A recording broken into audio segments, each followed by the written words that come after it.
Hello and welcome to a new episode of Driveway Breakdown. Today I'm going to be talking about this 2015 BMW 328 xDrive wagon. 325i xDrive Sport back, whatever it's called. It's a long name, but it's a wagon. And what makes this wagon special is it's actually my wagon. So we're going to be reviewing it right now on Driveway Breakdown.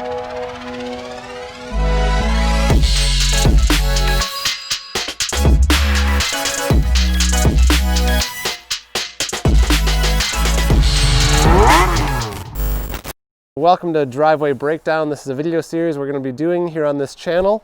It's going to be kind of simple but elegant car reviews, overviews and insights into the vehicle. So I'm going to be developing this over the coming year, so please give me your feedback in the comments.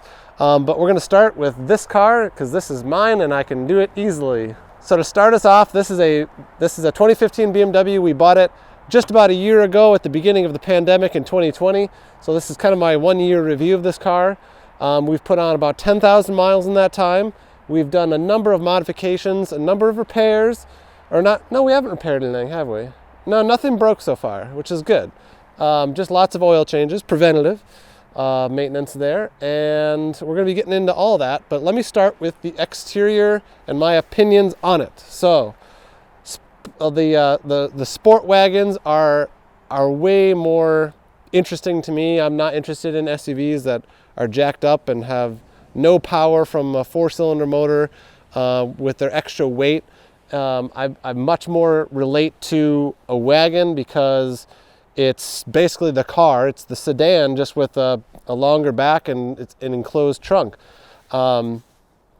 So I naturally gravitate toward a wagon more. I know I'm very not American for saying that, but the sport driving dynamics are basically the same as the sedan, and yet you've got all of your things in the back with tons of luggage space and lots of interesting features back there.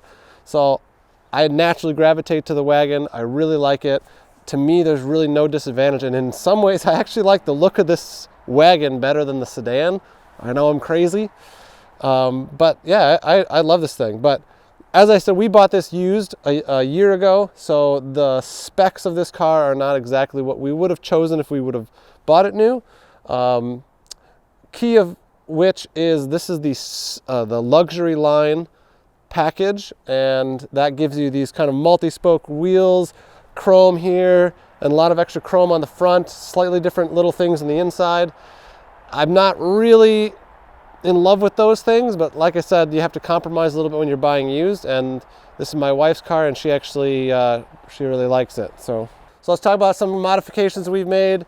First of which is, and actually most recent, is the roof rack on top. We just got this courtesy of Blunt Tech here in Minneapolis. It's the BMW factory ones, which we just figured they work the best for this, and they were actually quite affordable compared to the Yakimas and Thules. So this will do us well. We're going to put roof racks on here, or ski boxes if we need it, to carry our luggage, our skis and snowboards, all that kind of good stuff. We had the windows tinted. I did 35 here, 50 in the front, just give it a little extra sleekness, which I like.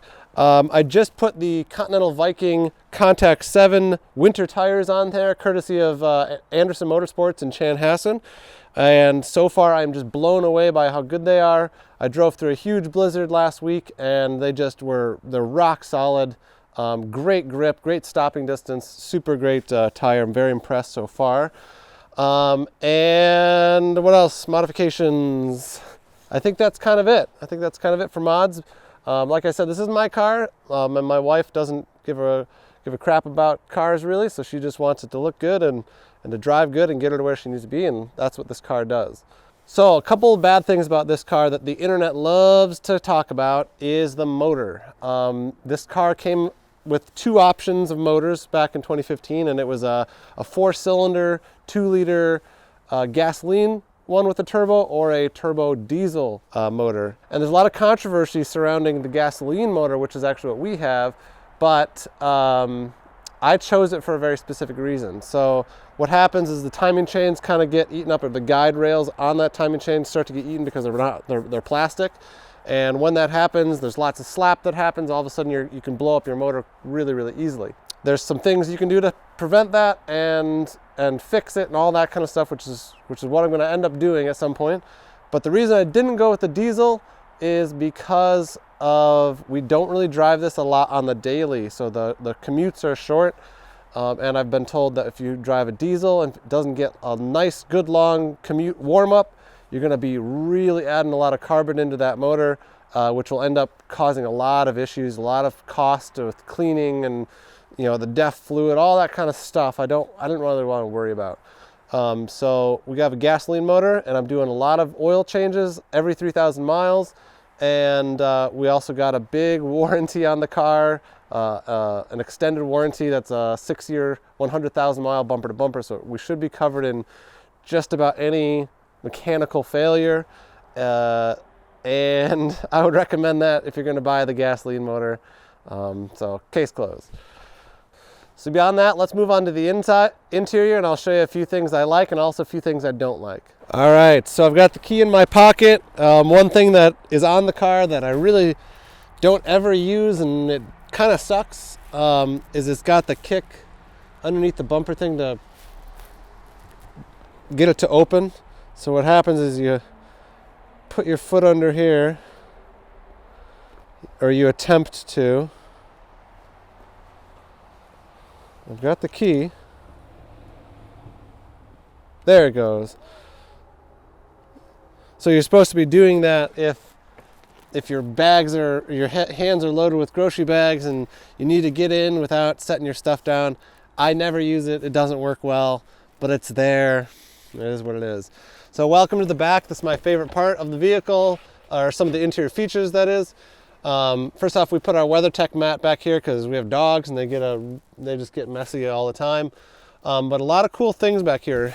There's a lot of storage in the sides. You got a power outlet here. You got grocery bag hooks. Underneath, we've got a little partition thing that's under there, as well as a big cargo area underneath. I always store an extra quart of oil under there just in case. But right here is the cool thing. So this is a built-in. Well, there's a cargo cover here too. I have that taken out right now, but this is a cool thing because we have dogs, and you can hook this net up here, prevents the dogs from jumping up. Pretty nice. And then the other cool thing is when you lay the seats flat down, you can pull this net out and connect it onto the backs of the seats while they're down. So if you have your whole cargo area, and then you could still have the net that connects up right behind the driver and passenger seat up front. So you can still have dogs in the back of the vehicle, but a bigger space, or whatever you need to do to arrange for your cargo, which is really neat. A lot of cool features there.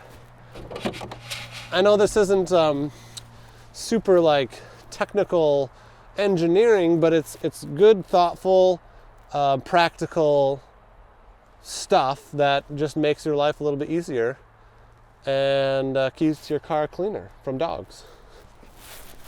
All right, so moving on into the interior, there's a number of things that I really like about this interior, and there's one big thing I don't like about it. Let's start with the one big thing. So the sport seats are not in the vehicle. These are the standard seats, and as a sporty driver, as a driving enthusiast, I hate these seats. These are the flattest, most sporty seats I've ever sat in, and as soon as you turn the wheel, going around a turn thinking you're gonna have fun, it feels like you're sitting on an exercise ball and you're just gonna roll off. That's literally my feeling. I'm 6'2", I'm not that fat or anything like that, but I'm sitting, it's like my hips are right on the edges of the seat. So as soon as you start to turn the vehicle, you just feel like you're tipping off the seat, which I really, really don't like. I've got my eyes open for a set of sport seats from this car, from this generation. So if you know of any, hit me up. I want them. Besides that, driving ergonomics are really good. This is the non-sport wheel, and this is the nicest non-sport wheel in a BMW I've ever seen in recent years. It's really, really nice. It still looks great. It's got your buttons there to do everything you need. Lots of little features, plug-ins for everything. So the other thing that's on this car that I couldn't give a crap about is the driving assist package, which it comes with 3 main things: blind spot monitoring, it comes with lane assist, and it comes with car ahead of you warning you signal thing, whatever that is. All pointless. Every time I drive this car, I have all those turned off because it beeps and it buzzes and the steering wheel vibrates if you go over the lines, and all those sensors and stuff. I think they're there for really bad drivers, and I'm not a bad driver, so I use my head and I use my eyes. I don't want to rely on the car to tell me something that I already know, so I always have those things turned off, and I would never encourage anyone to order those options on any vehicle because it's a waste of money. And it's probably just going to break at some time, and I'm going to have to pay to fix it because the light's going to be on otherwise. So not a fan. If cars are meant to have a driver, and as soon as you start cutting out the driver's responsibilities, I think that people become really bad drivers, and I think I see that every day.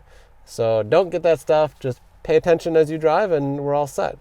Infotainment's pretty nice. This doesn't have the Harman Kardon stereo, which is a bummer, but you know, can't have everything. Besides that, we're really liking this car. Oh yeah.